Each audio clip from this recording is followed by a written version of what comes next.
Друзья, приветствую вас на канале, посвященном погоде рынка недвижимости Кипра. Сегодня мы с вами будем говорить о рынке жилой недвижимости провинции Фомагуста, или точнее части провинции Фомагуста, которая де-факто де-юра, так сказать, контролируется южной частью острова Кипр. Конечно же, традиционно с цифрами поговорим о том, что произошло на рынке жилой недвижимости в разрезе классов рынка недвижимости. Краткосрочные, так сказать, процессы рассмотрим длиною в 1 месяц, сравнивать будем октябрь с ноябрем месяцем. И в конце видео уже поговорим о долгосрочных процессах длиною в 1 год. Это еще называется тенденции, тренды, что происходило с жилой недвижимостью в провинции Фомагуста. Друзья, как я обещал, сзади меня, вы видите, это задний план называется. Это уже не картинка с интернета. Ну, я как бы из меня фотограф хреновый, если честно. Но я так показываю быт, да. Это, видите, печь, национальная кипрская печь. Там можно печь или готовить мясо. Вот на Новый год я постараюсь сделать мясо в данном девайсе, так сказать. Ну и, наверное, похвастаться, насколько это у меня получится или не получится. Ну, а за мной, опять же, сад. Это великолепные растения, которые просто позволяют человеку, убежавшему с каменных джунглей города Киева, почувствовать себя таким расслабленным пенсионером. Назовем это так. Итак, друзья, смотрим подготовленный мною материал через призму времени и цифр. Попробуем совместно с вами разобраться, а что же произошло с рынком жилой недвижимости провинции Фомагуста, благодаря статистическим данным, которые мне любезно предоставляет компания Olymp Consulting. Итак, друзья, традиционно будем знакомить вас с административно-территориальным делением острова. Остров делится на 2 части: южную, где живут греки-киприоты, и северную, где живут турки-киприоты. Всего 6 провинций. Сегодня мы говорим провинция Фомагуста. Вот здесь мы видим зеленая часть, демаркационная линия, да, я, по-моему, так называю. Вот эта часть на сегодняшний день де-факто, де-юра контролируется южной частью острова Кипр. И здесь есть статистика, которую я обрабатываю, и именно об этой части будем говорить. Все остальное, так сказать, за пределами южной части Кипра мы не исследуем. Смотрим, друзья, следующий слайд. И здесь мы уже увидим, как Google Map отрисовывает на своей карте вот эту часть провинции Фомагуста. Это небольшая территория на самом деле, но в нее достаточно много входят, а если вы посмотрите, локаций, то есть это агломерация городов, которые, муниципалитетов, которые вы можете прочитать. Ну, для туристов, наверное, наиболее такие понятные это будет Айанапа, город, да, это, ну, это курортные небольшие города, муниципалитеты, где, кстати, зимой совершенно нечего делать, да. Ну вот кто помнит остров Крым и помнит, как шумно и весело было отдыхать в том же Семиизе, в Фаросе, то зимой там просто скукота, скукотища называется, да. Так вот, примерно та же самая ситуация в этих туристических центрах. Зимой действительно прям, ну, тоска, тоскливо. Итак, город Айанапа, ну, на примере давайте посмотрим. И, наверное, город Протарас, город-муниципалитет Протарас. Итак, сравниваем октябрь с ноябрем. Айанапа нам показала среднюю стоимость квадратного метра 3702 евро за квадратный метр. Друзья, здесь видите апартаменты класса А и Б. Здесь в основном ну, новые, так сказать, новое жилье, то, что мы отслеживаем. Есть, конечно, рынок старого жилья, но он настолько незначительный, что сейчас, что я в выборку не, так сказать, не попало старое жилье. Итак, за месяц рост 0,27%. Ну и на примере, допустим, про Тарас, почему для примера взял два таких центра города туристических, потому что, скорее всего, все туристические маршруты со стран бывшего, так сказать, соцлагеря, да, именно в эти два туристических центра. Но разница, город Протарас, город-муниципалитет, уже 5336 евро стоимость квадратного метра. Напомню вам, что это новое жилье, что показало нам рост за месяц плюс 0,19%. А следующий слайд, друзья, здесь мы с вами посмотрим, а что же вообще произошло на протяжении одного года.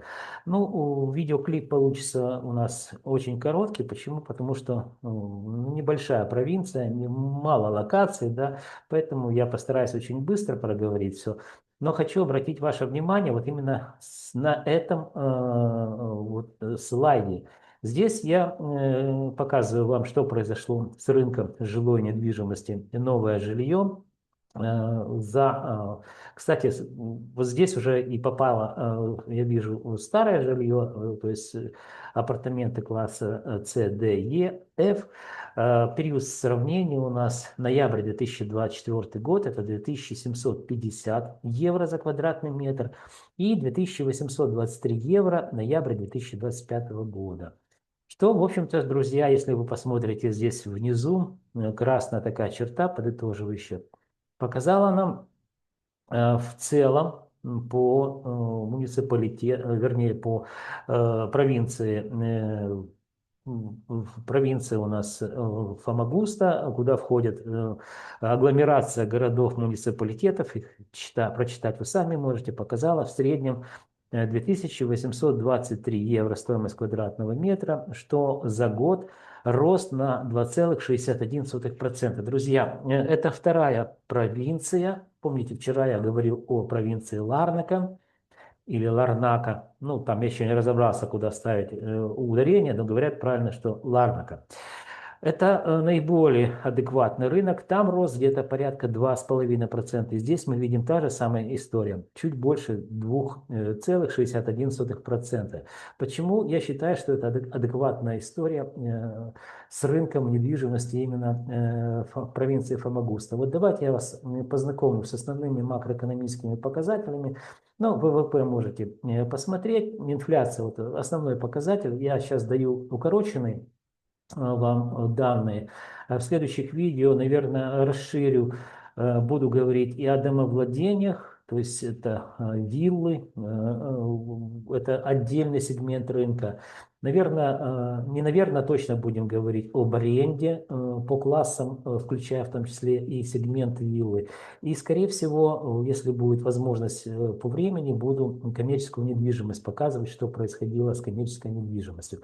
При этом, при всем, мы говорим с цифрами. И вот инфляция, это Евростат дает, 2024 год специально показал вам, минус 2,6%.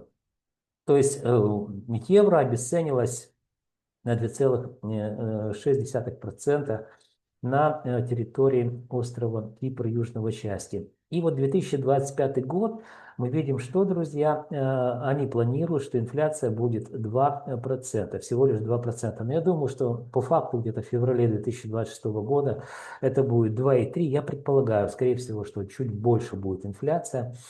И это говорит о том, что вот еще раз деньги обесцениваются, их больше, в том числе и фиатных денег. Есть ну, такой закон стоимости, когда сбалансированно работает экономика, когда количество денег, сюда входит агрегат М0, М1, то есть это и наличные, и безналичные деньги. Ну, в общем, не хочу сейчас уходить в эту историю. Почему? Потому что многие просто не подготовлены, не поймут эту информацию. То есть количество денег, если больше, чем выпущено товаров и услуг, то, напомню, что рынок недвижимости или квартира является таким же товаром, то, естественно, за обесцененные деньги все меньше и меньше можно купить товаров и услуг. По-простому, стоимость на товары и услуги увеличивается. Так вот, если 2% инфляция, обесценивание денег, то, скорее всего, рынок недвижимости, а и это показывает провинция Фомагуста, должен вырасти как минимум на 2%. А он вырос на 2,61%. Но с учетом там статистической погрешности, как любят говорить такие эти самые товарищи, которые кроме как, ну, то опять же не хочу вдаваться в подробности, да, кто хочет со мной поспорить на эту тему, напишите, да, я подробно вам на эту тему изложу свое понимание ситуации, что такое статистическая погрешность. И когда вы сравниваете сравнимые, если говорим о рынке недвижимости, по классам объекта недвижимости, то статистическая погрешность, она настолько минимальна.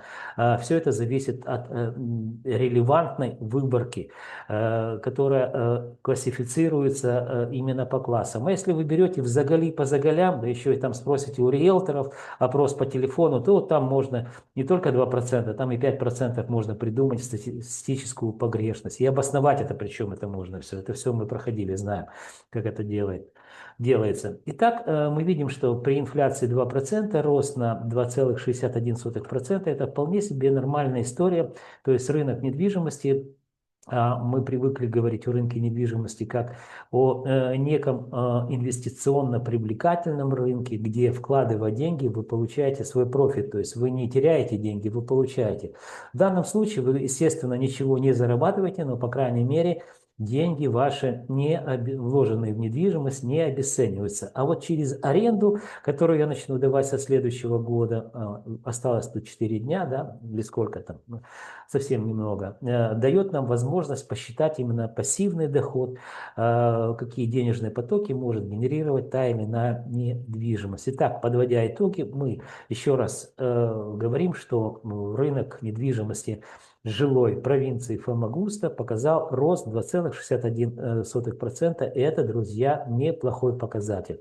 Деньги, вложенные в недвижимость в данной провинции, по крайней мере, недвижимость не обесценилась вместе с деньгами, которые обесцениваются, да, ну, в течение, понятно, определенного периода времени. Друзья, ну вот, в общем-то, наверное, все, что я хотел вам сказать. Закрываю показ слайдов. И что? Для того, чтобы вы знали, что происходит с рынком недвижимости острова Кипр, южной его части, что надо делать вам? Ну, конечно, друзья, подписываться на мой канал. Вы также можете вопросы мне задавать, я с удовольствием отвечу на все ваши вопросы. А еще вы должны помнить, что я ваш скромный слуга и компания Alim Consulting готовим для вас ежемесячные обзоры рынка недвижимости острова Кипр в данном случае, которые станут для вас компасом, ну или как минимум путеводной картой в каменных джунглях рынка недвижимости острова Кипр. Завтра запишу подобное видео о уже провинции Никосия. И, друзья, где-то ближе к Новому году сделаем, так сказать, сводный анализ, что же произошло за год. Период сравнения, конечно же, будет ноябрь месяц 2025 года с 2024 годом. Но вот этот сводный анализ мы проведем и посмотрим, где больше, где меньше подорожала недвижимость. В январе месяце, в конце января, почему в конце января? Потому что статистические данные, по факту мы закроем год в 31 декабря, и обрабатывать ее начнет программа начала, ну и у меня время там уже будет, чтобы поработать с этой информацией, только к концу января месяца. То есть к концу января месяца я вам дам итоги года по острову Кипр, конечно же, пока по жилой недвижимости. Друзья, до встречи в следующих моих видеороликах.